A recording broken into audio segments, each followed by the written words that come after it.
আসসালামু আলাইকুম। দুনিয়ার জীবন ইমানদারদের জন্য পরীক্ষা। এই বিষয়টি ব্যাখ্যা করতে গিয়ে আজহারী হুজুর কি বললেন ভিডিওটা দেখলে আপনারা বুঝতে পারবেন। তো দেরি না করে ভিডিওটা দেখেন আগে, তাহলে সম্পূর্ণ বুঝতে পারবেন। এদেরকে কি বলে? মৌলবাদী বলে। বলে বলে ওই যে রাজাকার বলে। হ্যাঁ, রাজাকার রাজাকার খেলার দিন শেষ। মন মতো হইলে মুক্তিযোদ্ধা, মন মতো না হইলে রাজাকার, এই দিন শেষ। ওই দিন আর নাই, এই কার্ড দিয়ে আর খেলার দিন নাই। এগুলো মানুষ আর খায় না এখন, এগুলো গিলে না আর। সাধারণ মানুষ বড্ড সচেতন। দেখেন, কালের বিবর্তনে, সময়ের আবর্তনে একই পরিক্রমা আমাদেরকেও ট্যাগিং করে। আমাদেরকে মৌলবাদী বলে, ব্যাকডেটেড বলে, রাজাকার বলে, জঙ্গি বলে, যুদ্ধাপরাধী বলে। আছে না এরকম?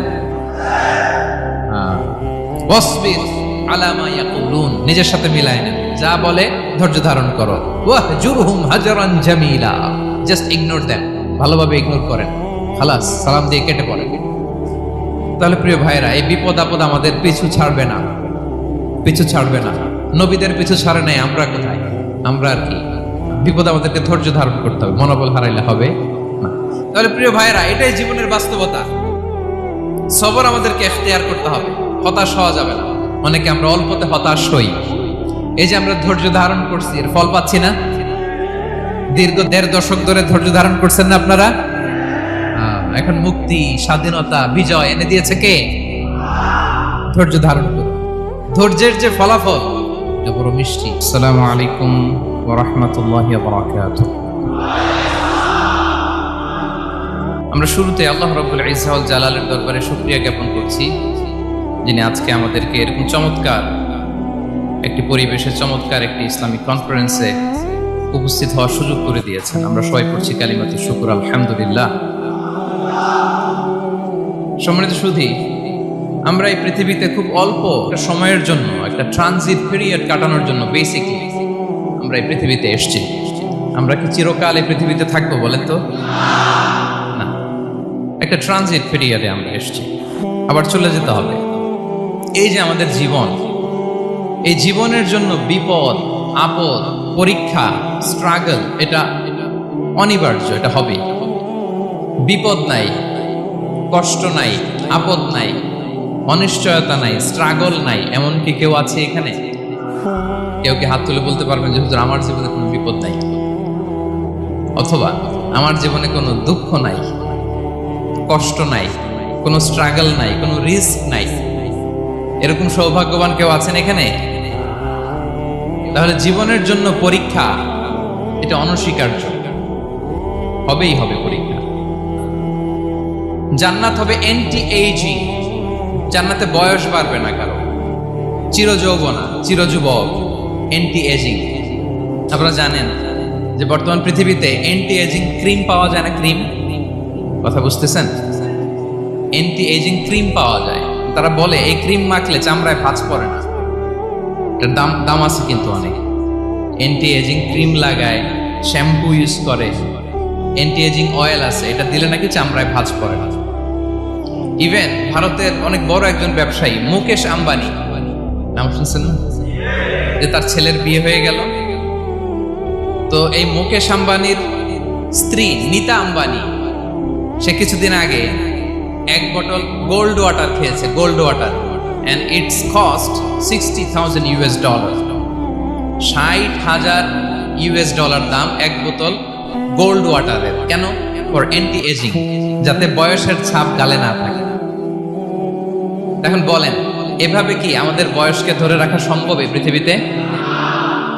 সম্ভব না, কারণ এই ফিচারটা দুনিয়ার ফিচার না, এটা জান্নাতের ফিচার। সুবহানাল্লাহ পড়েন।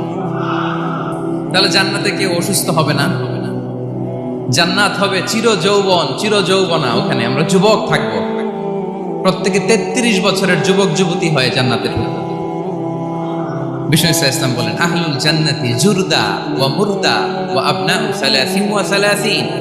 জান্নাতে যারা যাবে শুভ্র দাড়িবিহীন, প্রত্যেকে হবে 33 বছর বয়সের। ওই যে 33 বছর বয়সে একবার ঢুকলেন আর বয়স বাড়বে না, ওইটাই চিরকাল ওই বয়স বাড়বে।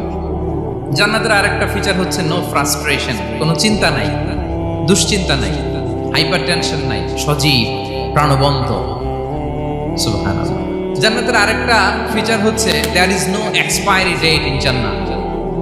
এক্সপায়ারি ডেট আছে? জান্নাতে যে ঢুকবো 7 দিনের জন্য চেক ইন, নাকি চেক ইন কয় দিনের জন্য? 7 দিন 10 দিন পরে চেক আউট করে ফেলবে, এরকম নো এক্সপায়ারি ডেট। আজীবন একবার এন্ট্রি পেলে বের হওয়ার টেনশন নাই। আল্লাহু আকবার। আল্লাহ তাআলা ইরশাদ করছেন, ওয়ালা নাবলুওয়ান্নাকুম বিশাইইম মিনাল খাউফি ওয়াল জু'i ওয়া নাকসিম মিনাল আমওয়ালি ওয়াল আনফুসি ওয়াস সামারাত ওয়া বাশশিরিস সাবিরিন। আল্লাহ তাআলা বলছেন, অবশ্যই অবশ্যই আমি তোমাদেরকে পরীক্ষা করব, ভয় দিয়ে, ক্ষুধা দিয়ে, সম্পদের ঘাটতি দিয়ে, আতঙ্ক দিয়ে, প্রাণনাশ দিয়ে, ফল ফসলের হানি দিয়ে পরীক্ষা করবে। কিন্তু এই পরীক্ষায় যারা উত্তীর্ণ হবে, যারা সবর ইখতিয়ার করবে, ওয়াবাশশিরিস সাবিরিন, ধৈর্যশীলদের জন্যই হচ্ছে সুসংবাদ। আলহামদুলিল্লাহ পড়েন। তাহলে সম্মানিত সুধী, আমরা বুঝতে পারলাম এই পৃথিবীর ফিচার হচ্ছে এখানে বিপদ থাকবে, বিপদ ছাড়া কেউ থাকবে না। স্ট্রাগল থাকবে, কষ্ট থাকবে, ঝুঁকি থাকবে, রিস্ক থাকবে, এবং নানা ধরনের বিপদ আপদ দিয়ে আল্লাহ তাআলা আমাদেরকে পরীক্ষা করবেন। এটা মাস্ট, এটা আমাদের মাইন্ডসেটে নিয়ে নিতে হবে। মাইন্ডসেটে এটা ক্লিয়ার থাকতে হবে। চিরসুখ চিরশান্তি এই দুনিয়াতে মিলবে, কোথায় মিলবে তাহলে? এটা তাহলে বিপদ আসবেই, আপদ আসবেই, পরীক্ষা থাকবেই আমাদের জীবনে। তবে ইন্টারেস্টিংলি মজার বিষয় হচ্ছে পরীক্ষাটা এক একজনের এক এক রকম। পুরো পৃথিবীটা একটা পরীক্ষা ক্ষেত্র, কিন্তু কারো প্রশ্নপত্রের সাথে কারো প্রশ্নপত্রের কোনো মিল নাই। সুবহানাল্লাহ। আমার পরীক্ষা একরকম, আপনার পরীক্ষা আরেক রকম, ওই ভাইয়ের পরীক্ষা আরেক রকম, ওনারটা আরেক রকম। সবাই পরীক্ষার্থী, সবাই পরীক্ষার্থী, কিন্তু কারো প্রশ্নপত্রের সাথে কারো প্রশ্নপত্রের কোনো মিল নাই। কারোর জন্য পরীক্ষা হচ্ছে সে খুব অসুস্থ, প্রচন্ড অসুস্থতা, তার জন্য পরীক্ষা। ক্যান্সারের রোগী, দুরারোগ্য ব্যাধি, ডক্টর বলছে 4th স্টেজে চলে আসছে, কয়েক মাস বাঁচতে পারে, এটা তার জন্য পরীক্ষা। আবার কারো দেখবেন যে খুব একটা অসুস্থতা নাই, অসুস্থতার ঝামেলা নাই, কিন্তু তার দারিদ্রতা আছে, তার আর্থিক অনটন, এটা তার জন্য পরীক্ষা। আবার কারো দেখবেন অসুস্থতাও নাই, দারিদ্রতাও নাই, তার দাম্পত্য জীবনের সমস্যা আছে না নাই?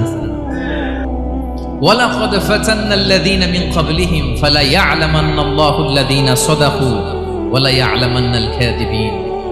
আল্লাহ বলেন, মানুষকে ভেবেছে সে শুধু বলবে আমি ঈমানদার আর তাকে আমি জান্নাতে ঢুকাই দিব, না, কখনো না, কঠিন কালেও না। বরং পূর্ববর্তীকালে যারা পৃথিবীতে এসেছিল তাদেরকে আমি পরীক্ষায় নিয়েছি, পরীক্ষা করেছি, এবং তাকেও ঈমানের প্রশ্নে সে সত্যবাদী না মিথ্যাবাদী পরীক্ষা দিয়ে দিয়ে নিজেকে প্রমাণ করতে হবে। ঠিক কিনা বলেন? পরীক্ষা দিয়ে আপনাকে প্রমাণ করতে হবে।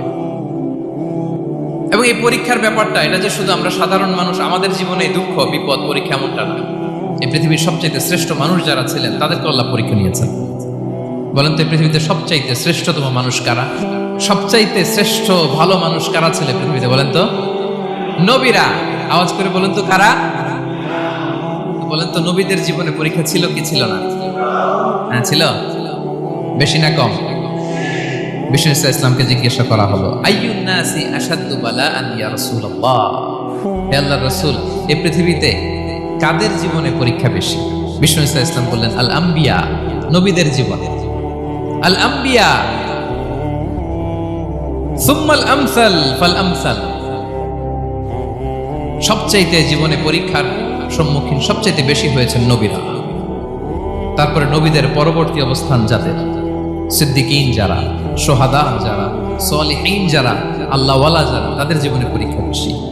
ইউবতালার রাজুলু আলা হাসাবি দীনি, ব্যক্তির দিনদারি যত বেশি তার জীবনে আল্লাহর পরীক্ষাও তত বেশি। আপনি আল্লাহওয়ালা হবেন, আপনার জীবনে পরীক্ষাও অনেক বেশি। এজন্য ইমানদার হওয়া যেমনি মর্যাদার, ইমানদারের জীবনে পরীক্ষাও হবে অনেক বেশি। এবং পরীক্ষা যত বড়, খেয়াল রাখতে হবে, মন খারাপ করার কোনো সুযোগ নেই। পরীক্ষা যার জীবনে যত বড়, সেটাতে সফল হতে পারলে ওটার প্রতিদানও বড়। পরীক্ষা যত বড়, এটাতে সাকসেস হইতে পারলে এটার রিওয়ার্ডও তত বড়। বিষ্ণু ইসা ইসলাম বলেন, ইযামুল জাযাই মা'a ইযামিল বালা। বালা যত বড়, জাযাও তত বড়, প্রতিদানও তত বড়। কারণ নবীদের জীবনে যদি খেয়াল করেন, দেখবেন যেই নবীর জীবনে পরীক্ষা যত বেশি, সেই নবীর জীবনে সফলতাও তত বেশি। সাইয়েদনা ইব্রাহিম আলাইহিস সালামের কথাটা একটু খেয়াল করেন তো, বলেন তো ওনার জীবনে পরীক্ষা কেমন ছিল, বেশি না কম? ওনার জীবনের পরীক্ষা থেকেই তো আমরা এই শব্দটা ব্যবহার করি, আমরা বলি অগ্নি পরীক্ষা। কি বলি? মানে আগুনে নিক্ষেপ করা হয়েছে সাইয়েদনা ইব্রাহিম আলাইহিস সালামকে, তাও স্বাভাবিকভাবে না, উলঙ্গ করে, ন্যাকেট করে ওনাকে অপমানিত করবার জন্য ওনার গায়ের জামা কাপড় খুলে উলঙ্গ অবস্থায় আল্লাহর খলিল সাইয়েদনা ইব্রাহিম আলাইহিস সালামকে অগ্নিকুণ্ডে নিক্ষেপ করা হয়েছিল। এরকম এক্সপেরিয়েন্স এই অডিটোরিয়ামের ভেতরে আমাদের কখনো হয়েছে?